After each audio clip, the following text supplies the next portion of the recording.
soit ainsi, un jardin de paix pour ta famille, qu'il en soit ainsi. Et nous voilà tous ensemble, prêts à faire ta volonté. Merci beaucoup, chers amis, vous qui nous suivez partout, à Kinshasa, Brazzaville. C'est pour nous un réel plaisir de vous savoir très nombreux devant vos petits écrans pour suivre votre émission préférée, Cercle éducationnel et info universitaire. Dans nos habitudes, nous parlons de l'enseignement, de la formation, de l'éducation, du développement, mais aussi et surtout du civisme patriotique.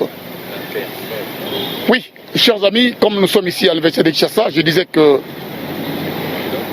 cette semaine avait été dominée par la cérémonie des remises et reprises entre les comités de gestion entrant, qui est dirigé par le professeur Jean-Marie Kayembe Ntumba, le nouveau recteur de la faculté de médecine, et l'équipe sortante qui a été dirigée par le professeur Daniel Ngoma Yanzouzi de la faculté des sciences économiques et de gestion de l'Université de Kinshasa. Tout d'abord, je vais vous proposer de suivre le mot du recteur sortant, le professeur Daniel Ngoma Yanzouzi, qui a eu le mot juste pour remercier le président de la République, chef de l'État, Félix Antoine Tshisekedi Tshilombo, le Premier ministre Jean-Michel Samaloukonde et le ministre de tutelle Moïndo Nzangi. La suite animale suivait. De nos établissements de l'enseignement supérieur et universitaire. Je ne peux, chers amis, mes sœurs et frères, clore mon propos sans remercier et féliciter son Excellence Muhindo Nzangi Butondo. C'est comme ça en Kikongo que nous lisons. Ministre de l'enseignement supérieur et universitaire, qui, comme ses prédécesseurs, a tablé son action sur le respect strict des textes légaux et réglementaires et a exigé à tous nos établissements des grands efforts pour l'amélioration de la qualité de l'enseignement au niveau du supérieur. Que tous les membres sortants du comité de gestion de l'Université de Kinshasa, avec qui je menais le noble combat du maintien de cette grande institution dans la voie de l'excellence, que tout cela daigne accepter mes vifs remerciements pour l'esprit de collégialité et de mise en commun des efforts pour la réussite de la triple mission de l'université. Je m'en vais aussi vous proposer de suivre le mot du directeur du cabinet du directeur sortant, le professeur Anatole Kifwani Kameko, qui a lu au nom du directeur général de l'enseignement supérieur universitaire la lettre en rapport avec cette cérémonie de remise reprise. Suivez. L'an 2021, le 22e jour du mois de septembre, nous, Nkonka Kalunga Bernard, directeur chef de service du patrimoine et infrastructure, représentant du secrétaire général de l'enseignement supérieur et universitaire, avons présidé la cérémonie de remise et reprise entre le recteur sortant, le professeur Daniel Ngoma Yanzouzi, et le recteur entrant, le professeur Jean-Marie Kayembe Ntumba. Trouverez en annexe de la présente les documents de gestion et les biens suivants. Premièrement, dossier en cours de traitement. Deuxièmement, liste de direction. Troisièmement, liste de biens mobiliers. À l'issue de cette cérémonie de remise et reprise, bien sûr, le recteur entrant, le professeur Jean-Marie Kayembe Toumba, s'était confié à notre micro. Il a étalé quel sera son cheval de bataille. Suivez. Des bâtisseurs. Et nous devons bâtir. Nous savons bien où est aujourd'hui notre université, même pas classée parmi les 200 premières en Afrique. Nous avons l'ambition de redonner à cette université ses lettres de noblesse. Le nous, prenez-le dans le plein sens du mot. Je ne dis pas je. C'est pour dire qu'ensemble, scientifiques, académiques, administratifs, personnel technique, personnel ouvrier et étudiant, aucun ne sera laissé pour compte. C'est ensemble que nous pouvons accomplir la transformation de notre cité. Je vous avoue que ce qui nous manque souvent, c'est la détermination et la volonté. Mais Son Excellence, Monsieur le ministre de l'Enseignement supérieur nous a dit, vous n'en êtes plus à l'état de tergiverser pour vous dire LMD ou pas LMD parce que le décret s'y référant a déjà été signé. Il nous donne l'obligation de commencer la mise en œuvre du système LMD. Bien sûr, le début ne se fera sûrement pas de la même manière dans toutes les facultés. Je sors de la faculté de médecine, je dois vous dire qu'il y a dans cette faculté déjà quelques unités, notamment l'écologie de maladies infectieuses et comme Alger, qui fonctionnent déjà sous le label LMD. La faculté des sciences agronomiques, des sciences pharmaceutiques et des sciences tout court ont déjà également commencé le LMD. On va faire ceci. Celles qui sont avancées prendront par le bras celles qui traînent encore ou qui doutent encore. Nous savons qu'il faut lutter contre certaines pesanteurs, surtout ceux qui résistent à l'innovation. Le train est en marche, il faut le prendre. Vous ne le prenez pas, vous resterez sur le quai. L'UNIKIL regorge d'énormément de compétences. Nous avons une grande faculté, une grande école de polytechnique avec des constructeurs, etc. Nous avons des managers et des entrepreneurs, la faculté des sciences économiques, etc., des juristes et tout consort. Nous allons bâtir un lobby pour un plaidoyer interactif. Un plaidoyer qui devra nous aider à ce que le mariage entre le secteur public et le secteur privé puisse profiter à l'université. Quel est le rôle de l'université? Nous avons mission d'enseignement, nous avons mission de recherche et de service à la communauté. Mais nous développerons davantage des domaines de recherche qui doivent impulser de manière directe la cité. Nous irons donc vers les entreprises, leur dire quels sont vos grands problèmes à l'heure actuelle.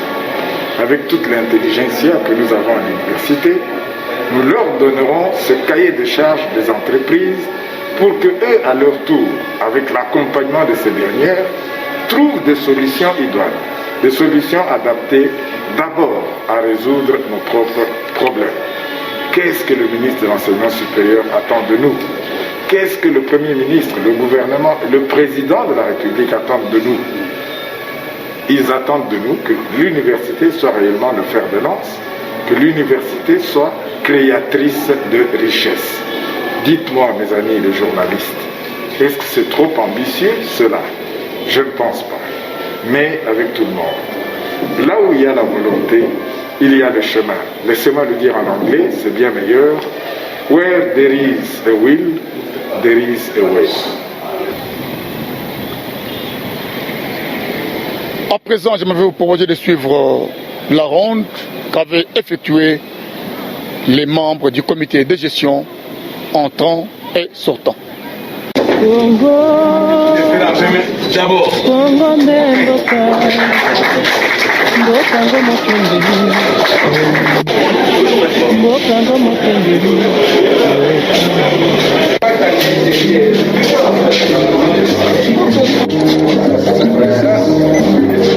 Mikolo tosekalaki na mosolo ya mboka Kongo ekoki tofungwani miso lelo tomoni bozoba nyonso tosali oya kobongisa Kongo azali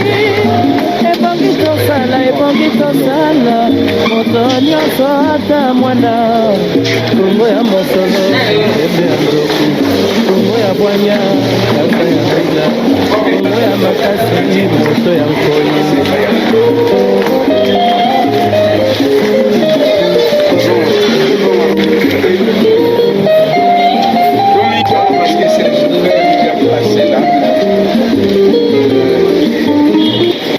Comme vous le savez, parmi l'équipe sortante, il y a un seul membre qui a été retenu. Il s'agit du professeur Eustache Banza Somoé, l'ancien et l'actuel secrétaire général académique de l'Université de Kinshasa, qui a été acclamé, applaudi par les étudiants à la fin de cette activité au niveau de l'Université de Kinshasa.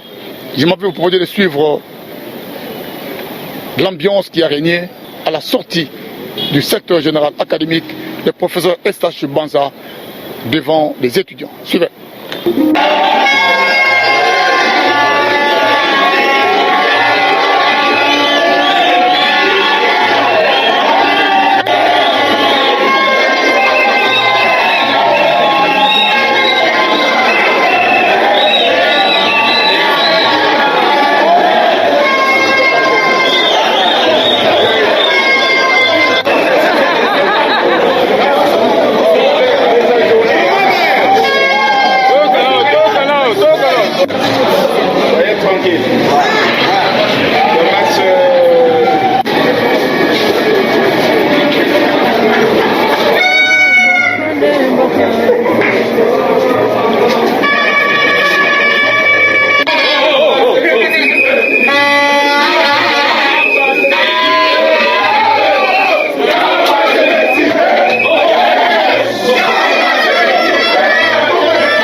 Oui, 2 jours après la cérémonie des remises et reprises à la tête du comité de gestion de l'Université de Kinshasa, le nouveau recteur, le professeur Jean-Marie Kayembe Ntumba, a tenu une réunion extraordinaire du comité de gestion afin de présenter à ses proches collaborateurs la feuille de route, la vision et les axes prioritaires pour réussir leur mandat.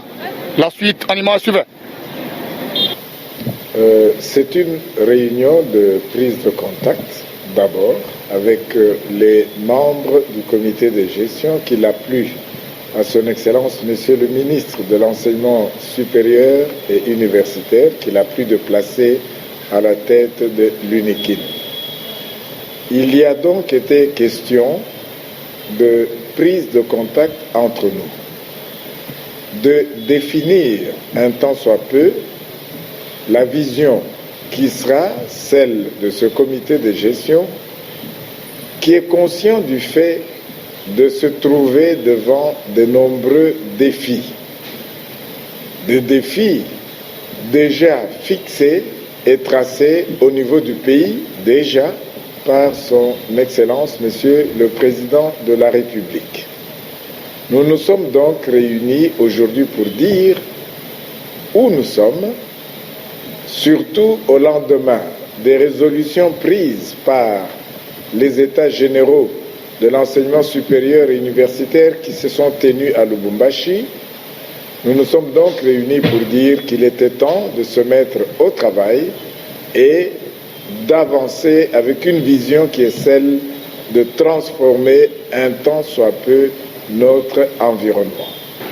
Nous allons parler de cette thèse doctorale qui a été soutenue par l'ancien chef des travaux Alphonse Nzomvouama Ndonga du département de chirurgie de la faculté de médecine de l'université de Kinshasa. L'intitulé de sa thèse, thrombose urtérielle post-opératoire précoce en chirurgie cardiaque, incidence, facteurs de risque et mortalité.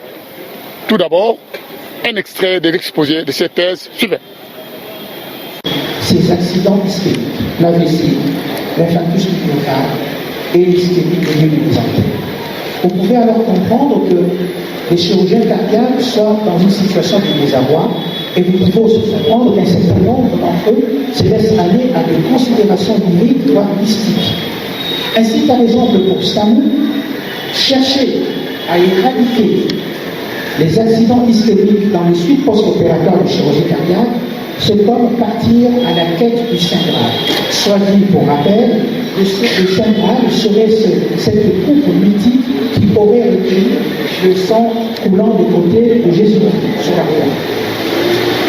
Et pour Mark Time, un peu ironique, il souligne que les accidents ischémiques, eh bien, c'est le tendon d'Achille de la chirurgie cardiaque.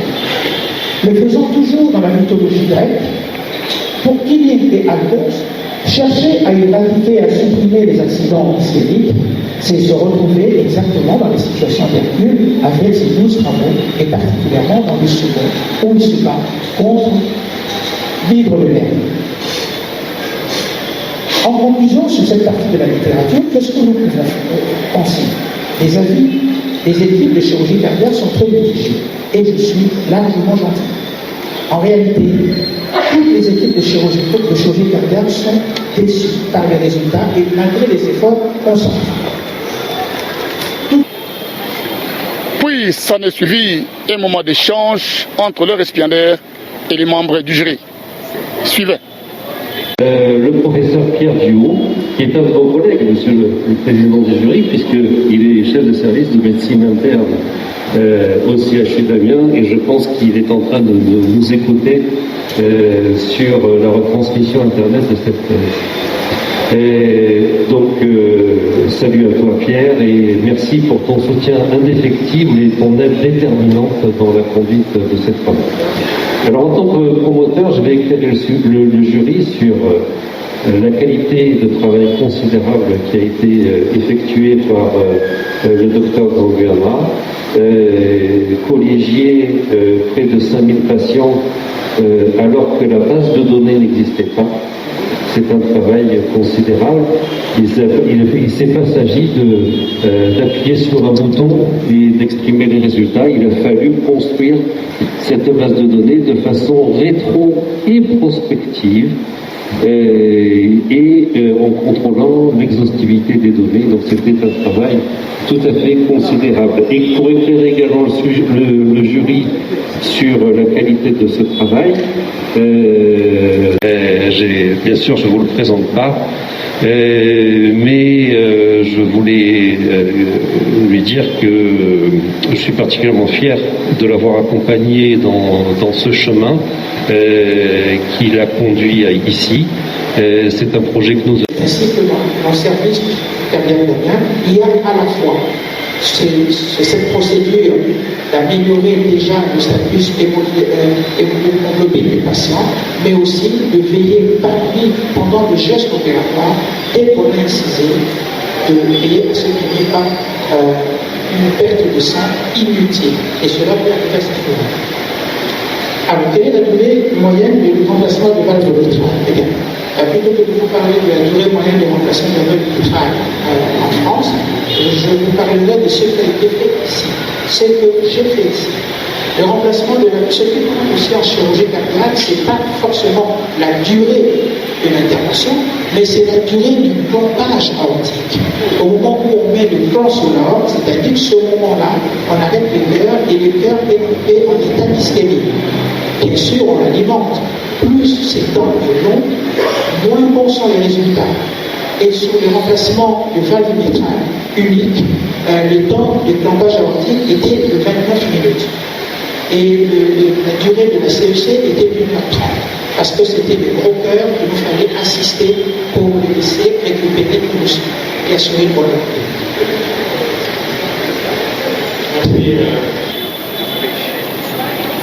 Le temps fort de cette thèse, c'est la proclamation des résultats par le membre du jury. Suivez. Proclamation des résultats.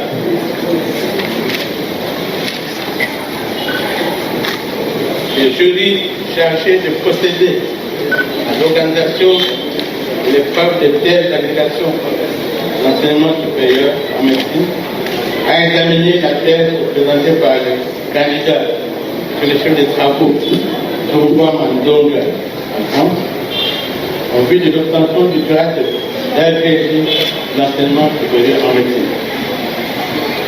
Après délibération à huis clos, le jury a pris la décision suivante. Monsieur le chef des travaux, Alphonse Tourgois est reçu sur l'ensemble des épreuves. Nous invitons le recteur de l'Université de Kinshasa à bien vouloir conférer le grade d'agrégé d'enseignement supérieur en médecine du candidat fait à Kinshasa le 24 septembre 2015.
Banguna babebingando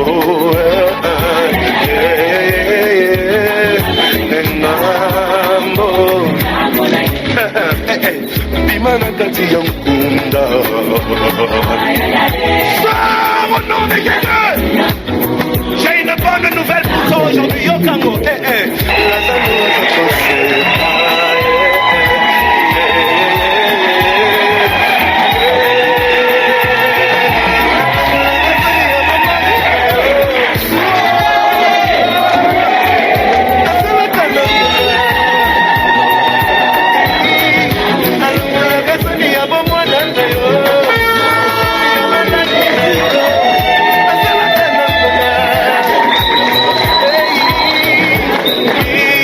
Kamoti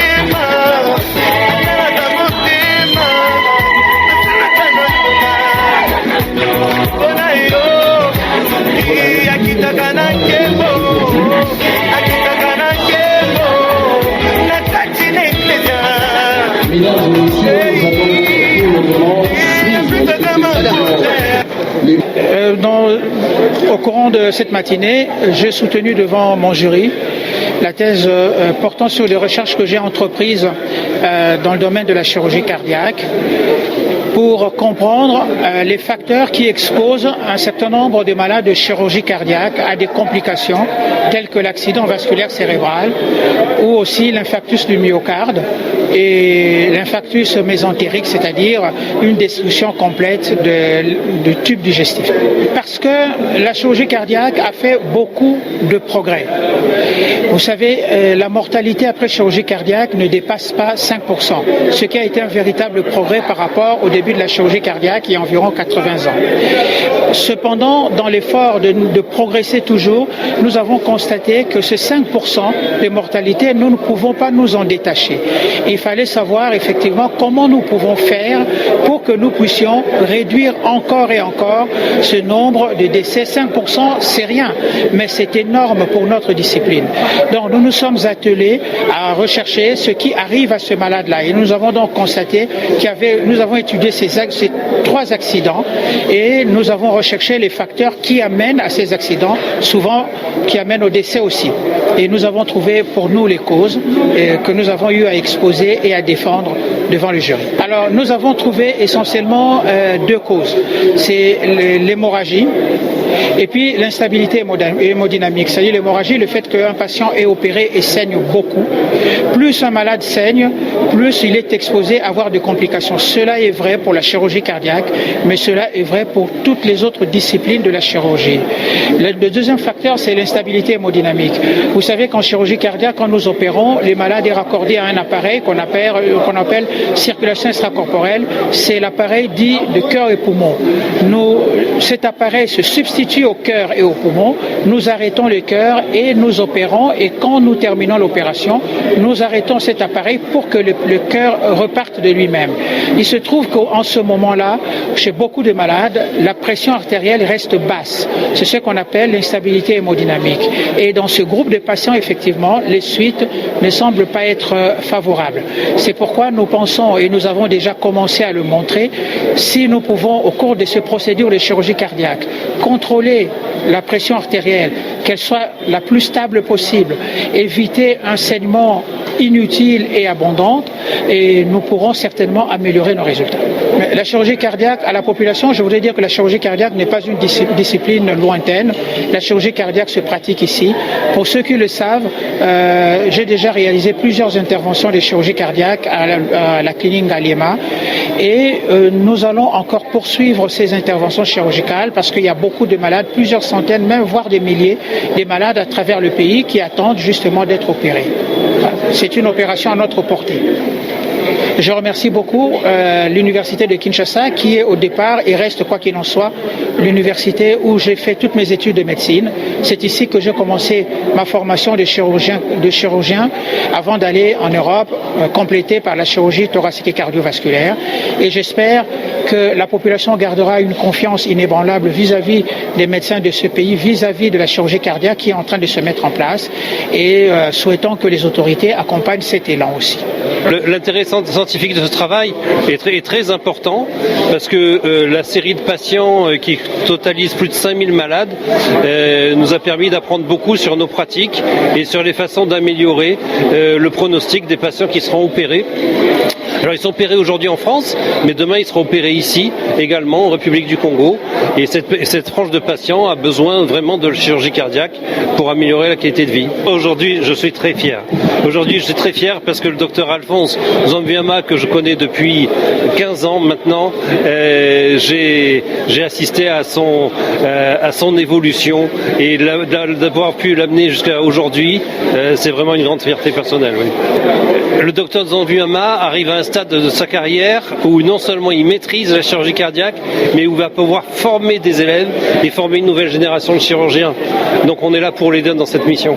Nous venons en fait de diplômer le docteur Nzambuyama qui a présenté et soutenu sa thèse d'agrégation en médecine en chirurgie cardiaque. C'est un grand apport pour notre faculté, nos cliniques universitaires et même pour notre université et pour le pays, car depuis plusieurs années, nous n'avions plus des spécialistes dans ces domaines parce que ceux qui étaient là sont tous morts. Et le docteur Nzomboama, c'est un ancien fils de la maison. Il a fait sa médecine ici, il a fait la spécialisation en chirurgie ici, avant d'aller à l'étranger apprendre, augmenter ses capacités et revenir au pays pour prêter main forte aux équipes qui sont localement en travail ici. Donc nous les félicitons, nous félicitons tous les promoteurs qui se retrouvent être le nouveau recteur de la faculté de l'université de Kinshasa. Nous félicitons tous les membres du jury qui ont accompagné les candidats pour qu'ils réussissent sa présentation. L'intérêt scientifique, c'est que maintenant nous serons capables de suivre ce type de pathologie cardiaque ici sur place et même de les opérer, des cas qui ne se faisaient pas jusque-là dans notre pays. C'est par ici que nous mettons un point final à notre émission de ce jour. Si vous avez aimé, dites un grand merci à tous nos héros dans l'ombre. Augustin Malumba était derrière la caméra. Jeto Manzaza a assuré la réalisation. Quant à moi, je vous dis au revoir et à notre prochain numéro.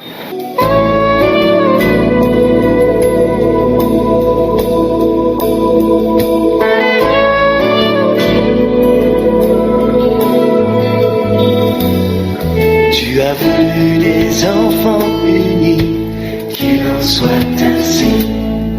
Un jardin de paix pour ta famille, qu'il en soit ainsi. Et nous voilà tous ensemble, prêts à faire ta